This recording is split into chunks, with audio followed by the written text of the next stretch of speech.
यहाँ पे मुलाजिम है हमारे, उन्हीं के घर के सारे लोग हैं, उनकी बीवियां हैं, उनके भाई हैं, उनके बच्चे हैं। गवर्नमेंट मुझे नया ये दे दे, अमला नया दे दे और लोकल स्टाफ को दफा करें यहाँ से। और उसको तुरंत इसी बात पे रिजाइन देना चाहिए कि वो पब्लिक को झूठ बोल रहा है। और चोर बाजारी के हम लोग खड़पेंच हैं कि अभी तक म्युनिसिपल काउंसिल डोडा में गिनने लायक कोई काम ही नहीं हुआ है। नमस्कार, मैं राजकुमार और आप सब जुड़ चुके हैं द लोकल रिपोर्ट के साथ। आप सब बेखूबी जानते हैं कि डिस्ट्रिक्ट हेडक्वार्टर डोडा की हम बात करें तो म्युनिसिपल कमेटी जो है यहाँ पर कहीं ना कहीं अपने कामों में जो है फेल होते नज़र आती है। ड्रेनेज सिस्टम की अगर हम बात करें तो उसका बुरा हाल है, नालियों की बात करें बुरा हाल है, इलीगल कंस्ट्रक्शन जो है हमें मैक्सिमम जो है देखने को मिलती रहती है। इसके अलावा भी जिस तरीके से जो है म्युनिसिपल काउंसिल जो है काम करनी चाहिए हेडक्वार्टर में, उस तरह के काम जो है हमें देखने को नहीं मिलते। तो चलिए हमारे साथ वार्ड नंबर 16 से म्युनिसिपल काउंसलर जो रमेश जी हमारे साथ जुड़े चुके हैं, इन्हीं से बातचीत करेंगे। सर, सबसे पहले स्वागत है आपका द लोकल रिपोर्ट में। बहुत बहुत शुक्रिया। मैं आपसे सर ये जानना चाहूँगा, म्युनिसिपल कमेटी का हेडक्वार्टर में काम क्या होता है, उसे बनाया किस लिए जाता है? देखिए, पब्लिक आपको इसलिए चुनती है कि आपकी जो डे टू डे काम आप नहीं कर पाते हैं तो उसके लिए एक रिप्रेजेंटेटिव वो खड़ा करते हैं जो उनका काम, उनको सुविधा, उनको सर्विसेज प्रोवाइड करे, उनका लीडर बन के काम करे। और लीडर वो नहीं होता है कि उसको कोई टाइटल लगा हो तो वो लीडर बन गया। A leader who had no title is a leader also. कहने का मतलब है कि म्युनिसिपल काउंसिल डोडा के इलेक्शन हुए 2018 में, जो ही हमने टेक ओवर किया तो बड़े अफसोस के साथ कहना पड़ रहा है कि अभी तक म्युनिसिपल काउंसिल डोडा में गिनने लायक कोई काम ही नहीं हुआ है। उसका जो श्रेय या उसका दब्बा चेहरा जो है, मैं डायरेक्ट म्युनिसिपल काउंसिल के प्रेसिडेंट श्री वेद जी को मानता हूं, जो अपनी मनमानी हमेशा करते रहते हैं। आप कोई भी कागज उठा के देख लीजिए, जब भी उन्होंने प्लान बना, इस तरह से प्लान बनाया कि जो इम्पोर्टेंट चीज़ें थी उनको छोड़ के जो मतलब हमें लास्ट में काम करने थे वो सबसे पहले उठाने की कोशिश की। आप माई टोन माई प्राइड के अंदर 1 करोड़ रुपये आया तो उन्होंने नालों की सफाई के लिए लगा दिया और वहाँ पे भी पिक एंड चूज़ किया, पिक एंड चूज़। और मज़े की बात अभी रिसेंटली क्या है कि 23 लाख रुपया हमारी एक डांडियन मोहल्ले की रोड के लिए था। वो रोड एक बंदे ने इस तरह से काम बंद करवाया जिसका वो एरिया ही नहीं था, वो गवर्नमेंट की स्टेट लैंड थी, उस पर उसने कब्जा किया और हमारी डिस्ट्रिक्ट डोडा की हेडक्वार्टर की जो एडमिनिस्ट्रेशन है उसके सामने नतमस्तक हो गई। और एक बंदा जिसका कोई कंसर्न ही नहीं है वो अपराइज देके वो काम बंद करवा देता है। और सेम 23 लाख की ड्रेन बन रही है, उसमें 23 रुपये का भी काम ढंग का नहीं हुआ है और 6 महीने से वो ड्रेन नहीं बन रही है। म्युनिसिपल काउंसिल डोडा के प्रेसिडेंट क्या कर रहे हैं, हमारा ईओ क्या कर रहा है, क्या उस पर टाइम बॉन्ड की नहीं है? हर काम का एक टाइम बॉन्ड होता है, 30 दिनों में आपने ये काम खत्म करना है, ना कि आपको 6 महीने लगाने हैं उसको। हमारा उसके जो भी ठेकेदार है उस पर कार्रवाई क्यों नहीं की गई? और एक मजे की और बात बताऊं, म्युनिसिपल डोडा के अंदर अगर कहीं ना कहीं कोई करप्शन है या कोई काम नहीं हो रहा है तो वो सारा का सारा श्रेय हमारी म्युनिसिपल डोडा के head of the department Shri Ved ji को जाता है। आपको हमने चेयरमैन किस लिए बनाया?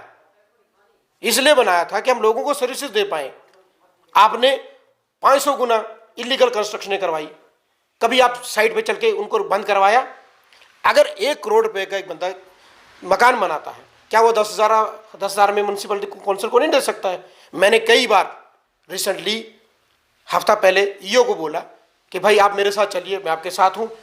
और खिलाफ वर्जी, जिसको मैं अक्सर ये बोलता हूँ कि भाई जो भी हमारे ऑफिशियल डिस्ट्रिक्ट लेवल पे है वो इलीगल कंस्ट्रक्शन कर रहे हैं, उन पे आप कार्रवाई करिए। उन पे वो कार्रवाई ना करते हुए अपनी मनमानी करते हैं और लोगों से बहुत पैसा लेते हैं। और मैंने पिछले ही दिनों 7,000 रुपया वापस करवाया।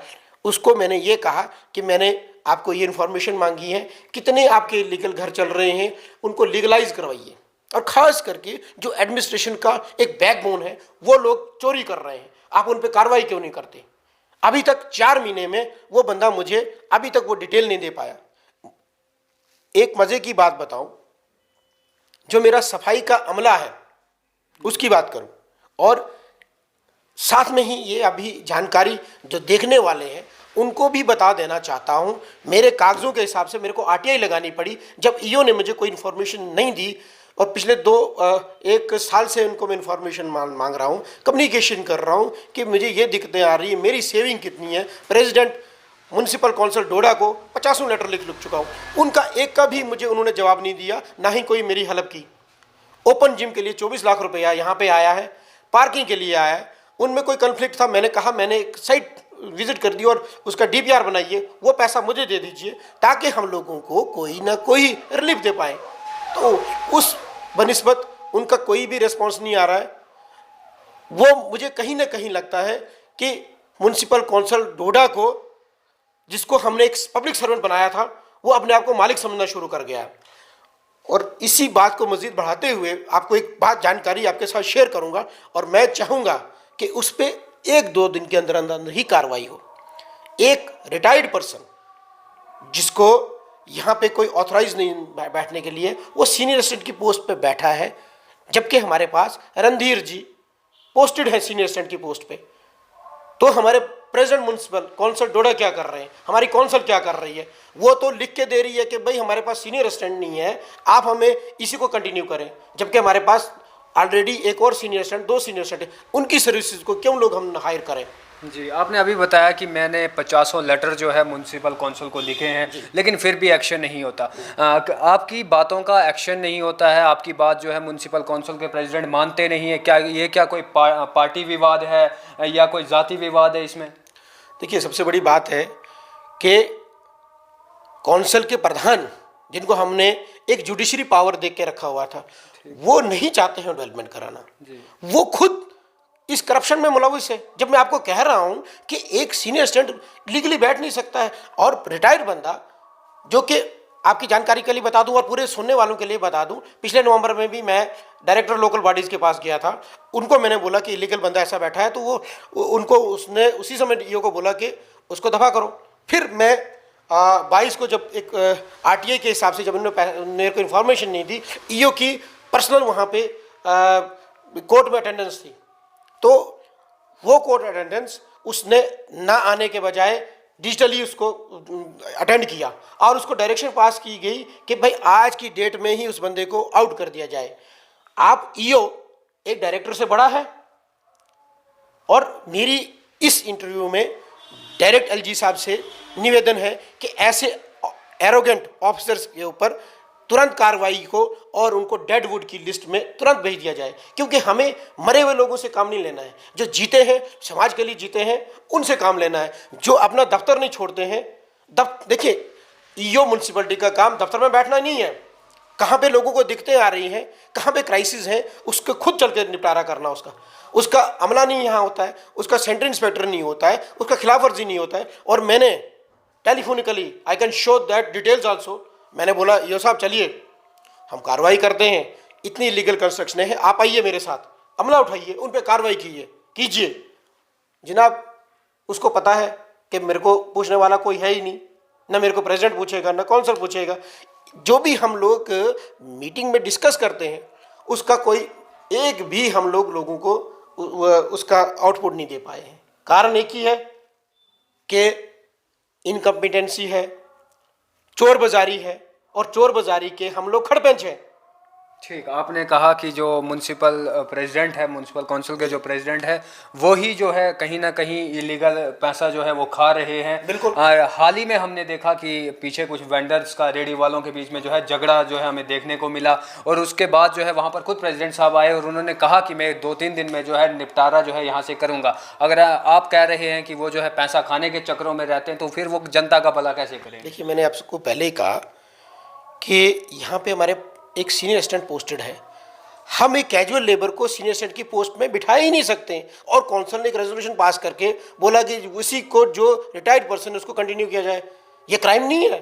उसमें हमारे म्यूनसिपलिटी के जो प्रधान हैं, सबसे बड़ा कल्प्रिट तो वो है, उसके ऊपर एक्शन लेना चाहिए गवर्नमेंट को कि भाई ये मिसलीड कर रहा है गवर्नमेंट को, और उसको तुरंत इसी बात पे रिजाइन देना चाहिए कि वो पब्लिक को झूठ बोल रहा है। जब head of the department, head of the family झूठ बोल रहा है, तो आप क्या एक्सपेक्ट कर सकते हैं कि भाई हम लोग कौन सा अमला काम करेगा आपके लिए। इसके अलावा डिस्ट्रिक्ट डोडा की अगर हम बात करें तो ड्रेनेज सिस्टम का जो है बुरा हाल है। जो लोग हैं ये गंदगी अगर हम देखेंगे तो जगह जगह में पड़ी होगी। आपके वार्ड में भी जो है हमें कई बार जो है गंदगी देखने को मिलती है, और इसके बावजूद भी जो है जनता है, जो जिन बेचारों ने अपनी दुकानें जो है खोली हैं, चला रहे हैं, उनको जो है वो पैसा भी भरने को मिलता है, लेकिन आउटपुट ज़ीरो है। इस पर क्या कहेंगे? देखिए, सबसे पहले मैं पूरी जनता से आपके माध्यम से अपील करना चाहूँगा कि जब तक हम लोग आपको services as a municipal council, मैं बड़े दावे के साथ कहना चाह रहा हूँ कि जब तक मैं आपको आपकी सर्विसेज नहीं देता हूँ, मैं आपको सफाई करके नहीं दे रहा हूँ, कोई भी शख्स, हमारा कोई भी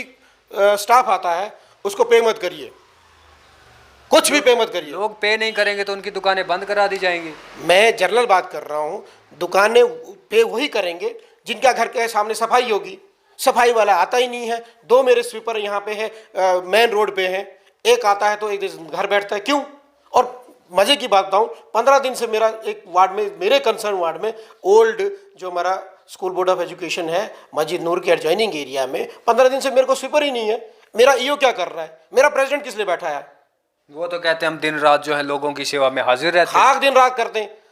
जैसे अभी आपने रेडी फड़ी वालों की बात की, सबसे बड़ा तो हाथ उनमें ही है कि देखिए, हमने एक जानकारी पूरी पब्लिक के लिए बता दूं, रेडी और फड़ी वालों को हमने यहाँ का परमानेंट बाशिंदा नहीं बनाना है, उनको अकोमोडेट करना है, लेकिन प्रॉपर तरीके से। ये नहीं कि वो मेरा बस स्टैंड खा के बैठे। मेरा जो मेन रोड जीएमसी रोड है, और मेन रोडों पे वो पूरा 1 फुट के बजाय 15 फुट ले ले, वो रमेश होने नहीं देगा। और उसमें अगर ईओ इनकम्पिटेंट है तो गवर्नमेंट मुझे नया ईओ दे दे, अमला नया दे दे, और लोकल स्टाफ को दफा करें यहाँ से। जो काम नहीं करता है हमने क्यों रखना उसको। मैं आपके माध्यम से पूरी जनता से अपील करना चाहूँगा कि एक बहुत बड़ा इश्यू आ रहा है मेरे को, खास करके डिग्री कॉलेज वाले एरिया में ट्रैफिक का बहुत बड़ा बुरा हाल है। आपने भी इस चीज़ को देखा जो है, फिर से जाम लगा था जी। मैं उसी पे आना चाहूँगा। खास करके डीएसपी ट्रैफिक से मेरी इल्तजा रहेगी एक बारी फिर से कि यहाँ पे सब इंस्पेक्टर रैंक के 4 स्पॉट्स हैं जो मैं आपको गिनवाना चाहूँगा। एक बस स्टैंड मेन वहाँ पे, और एक चिनाब वैली के पास, दूसरा एटीएम के पास, और यहाँ डिग्री कॉलेज के एडजॉइनिंग एरिया में आप अमला बिठाइए और लोगों पे कार्रवाई कीजिएगा, तब जाके सल्यूशन आएंगे। क्योंकि हाथ जोड़ के हम लोग थक गए हैं। आपने भी हाथ जोड़े, मैंने भी हाथ जोड़े, लेकिन हाथ जोड़ने से काम नहीं चलेगा साहब। आप उन पे कार्रवाई कीजिए। शाम को आप देखेंगे यहाँ पे विदाउट हेलमेट काम चल रहा है। पुलिस का अमला क्या कर रहा है, मेरा ट्रैफिक अमला क्या कर रहा है। वो तो अपने 4 बजे तक के ड्यूटी पे आते हैं, उसके बाद चले जाते हैं। साहब, आपने 4 बजे क्या बोला? मैं सुबह बोल रहा हूँ। एक वहाँ पे बेचारा सिपाही एसपीओ बिठा के रखा है, वो क्या ट्रैफिक को कंट्रोल करेगा साहब? उसके सामने तो 50 गाड़ियाँ लग गई। मैंने परसों भी प्रिंसिपल डिग्री कॉलेज के साथ एसएसपी साहब ने मुझे आश्वासन दिया, और डीएसपी साहब खुद आए थे। डिस्पाइट ऑफ दैट वहाँ पे एक बेचारे एसपीओ को बिठा दिया, जबकि एक सब इंस्पेक्टर रैंक का वहाँ पे होना चाहिए था। जो भी ऐसी निग्लिजेंस देखे, जो इलीगल वहाँ पे पार्किंग करे, उस पर कार्रवाई करें साहब। आपकी ड्यूटी बनती है। मैं आपके हाथ नहीं जोड़ूंगा। I am not here to make any apologise from the employee who have been paid by the government. I will take strict actions whosoever will be the district officer. हमने नोटिफिकेशन भी देखी थी और अखबार में छपा हुआ भी देखा था कि डिस्ट्रिक्ट डोडा में जो है कहीं ना कहीं डबल स्टोरी जो है पार्किंग रिजॉर्ट बनने जा रहा है। लेकिन उसके बाद जो है हमें सूत्रों से ये भी पता चला कि अब जो है वो पार्किंग, डबल स्टोरी पार्किंग का जो वो था, अब वो डिस्ट्रिक्ट डोडा में नहीं बनेगा। तो क्या कारण रहा है इसके पीछे? देखिए, हम लोग उसको बस स्टैंड का नाम देते हैं। बस स्टैंड का नाम नहीं देना है। हम लोग कुछ आइडेंटिफाई कर रहे हैं कि जो हमारा 36,000 करोड़ रुपया यहाँ पे मल्टी पार्किंग के लिए आया है। तो पिछले दिनों हम लोगों ने कोई सजेशन ही आई, जब हमारी काउंसिल की बैठक थी, तो वहाँ पे हम 2-3 जगह ऐसा कुछ बनाएंगे जहाँ पे ग्राउंड लेवल पे हम लोगों को पार्किंग दे पाएँ। और एक और मज़े की बात कह दूँ कि जहाँ हमारा ओल्ड कोर्ट का कम्प्लेक्स होता है, वो तो हमारे पास स्पेस खाली है ना। डीसी साहब, हमारे म्यूनसिपल काउंसिल के प्रेसिडेंट साहब, ईओ, वहाँ पे पार्किंग शुरू करिए ना। एक तो पार्किंग वाला मसला ही ख़त्म हो जाएगा। और भी बड़ी सारी लोकेशनें हैं जहाँ पे हम लोग पार्किंग को प्रॉपर तरीके से मैनेजमेंट कर सकते हैं। सिंपल। और एक और भी निवेदन करना चाहूँगा, खास करके एसएसपी साहब से, डीएसपी ट्रैफिक साहब से, कि जो मेरा डिग्री कॉलेज वाला एरिया है, अगर आप लोगों को एकोमोडेट नहीं कर सकते तो वन साइडेड वाला अरेंज मेरे को करके दीजिए। मैंने उनसे बात भी की थी कि मुझे फ़िलहाल पार्किंग जो भी है एक साइड में रखिए, ताकि मेरे स्कूल जाने वाले बच्चों को, बूढ़ों को, नमाज जाने वाले जो शाम को मंदिर से सुबह शाम मंदिर जाते हैं, उनको परेशानी न हो। अगर हम कौंसिल के मेंबर हैं तो अगर हम लोगों की सफरिंग को सोल्यूशन न दे पाए तो लानत है हमारे कौंसिल होने के लिए। तो चलिए, बहुत बहुत धन्यवाद आपका। जी शुक्रिया। बहुत सारी बातें जो हैं अभी भी कहने को रह गई, लेकिन समय जो है बहुत कम है हमारे पास। आप सभी को बता दूं कि अगर हम ट्रैफिक की बात करें, ड्रेनेज की बात करें, पार्किंग की बात करें, ऐसे बहुत सारे मसले मसाइल जो हैं अभी भी डिस्ट्रिक्ट हेडक्वार्टर डोडा में है। इसके अलावा मैं आपसे एक और सवाल करना चाहूँगा। रिसेंटली मैंने एक स्टोरी की, हमने देखा कि डिस्ट्रिक्ट डोडा में जो है वाटर कूलर की हम बात करें तो कहा जाता है 90% जो कैपेक्स बजट है हमने डिस्ट्रिक्ट डोडा में लगाया है, लेकिन बदकिस्मती की बात यह है कि हमें जो है बस स्टैंड जैसे इलाके में कोई वाटर कूलर जो है हमें देखने को नहीं मिलता, क्योंकि गर्मियों का सीज़न है, वहाँ पर वाटर कूलर नहीं है। इसके अलावा डस्ट, बहुत अच्छी जो मुहिम थी म्यूनसिपल कमेटी की तरफ से चलाई थी कि उन्होंने जगह जगह पर जो है डस्टबिन लगाए थे, लेकिन हमने कुछ देर बाद देखा कि वो जो डस्टबिन थे वो भी जो है जला दिए लोगों ने। तो इस पर जो है म्यूनसिपल कमेटी क्या कर रही है? देखिए, सबसे बड़ी इशू यही है कि हम लोग तो चीज़ें इंस्टॉल कर लेते हैं, लेकिन सपोज़ करो हम गाड़ी खरीद लेके, लेकिन उसका मेंटेनेंस तो हमने ही देखना है ना। तो उसके लिए मैंने आपको कहा कि मेरे म्यूनसिपल कौंसिल में आरटीआई के हिसाब से मेरे 115 बंदे हैं अलॉन्ग विद ईओ। 115 में मुझे 15 बंदे काम करते हुए दिखते हैं, बाकी लोग कहाँ हैं? और एक जानकारी आपको बता दूं कि यहाँ पे जो भी यहाँ पे मुलाजिम हैं हमारे, उन्हीं के घर के सारे लोग हैं, उनकी बीवियाँ हैं, उनके भाई हैं, उनके बच्चे हैं, तो बाकी लोग कहाँ जाएंगे साहब? और एक मज़ीद जानकारी के लिए आपके लिए बता दूँ कि मेरी डीडीसी चेयरमैन, जो हमारे डिस्ट्रिक्ट डेवलपमेंट काउंसिल के चेयरमैन हैं, उनसे हाथ जोड़ के विनती है कि एसीआर साहब को, तहसीलदार साहब को और डीसी साहब को 4 दिनों के अंदर अंदर फाटक के लिए बोल दे, क्योंकि बंदरों और गायों ने यहाँ पे जो डोडा शहर का निज़ाम चरमरा गया उनकी वजह से। तो टेम्परेरी फेज़ पे जो अपना गणपत वाला, पुलडोडा वाला एरिया तहसीलदार साहब ने ऑलरेडी आइडेंटिफाई किया है, वहाँ पे हमारे को टेम्परेरी फेज़ में वो चीज़ दे दें। वहाँ पे पानी की भी अवेलेबिलिटी है, और हम लोग जो भी आवारागर्द गायें हैं उनको वहाँ पे अकोमोडेट कर सकते हैं, जिनकी भी है उनके ऊपर कार्रवाई की जाए। मेरा ये आपसे खास करके स्पेशल मैंने आपसे इसीलिए बात करनी दोबारा चाहिए कि कुछ इंपॉर्टेंट इशू है जिन पे हमें कॉग्निजेंस लेने की बात है। जैसे मैंने आपको कहा कि फाटक बहुत ज़रूरी है, क्योंकि जो भी आवारागर्द ये चीज़ें घूमती हैं तो वहाँ पे उनको वहाँ पे बंद करके एक स्ट्रीमलाइन देना है, पब्लिक को हम लोगों को सर्विस देनी है, तब जाके हम काउंसलर हैं। अदरवाइज़ हम लोग पब्लिक की सफरिंग को बढ़ाएं तो वो हमारा एक जुडिशरी पावर में वो उसका धब्बा लगता है। थैंक यू, धन्यवाद। तो आप सभी ने सुना कि किस तरह से जो है म्यूनसिपल काउंसलर साहब ने भी कहा, अपनी बातें जो है आप सब लोगों के सामने रखी, और लोगों को भी कहीं ना कहीं समझना चाहिए कि आखिर हम भी जो है खुद से कोई कोशिश करें ताकि डिस्ट्रिक्ट हेडक्वार्टर डोडा जो है इसमें यहाँ पर जो है इतनी दिक्कतें लोगों को ना आए। तो आप बने रहें द लोकल रिपोर्ट के साथ। राजकुमार को दीजिए इजाज़त। नमस्कार, जय हिंद, जय भारत।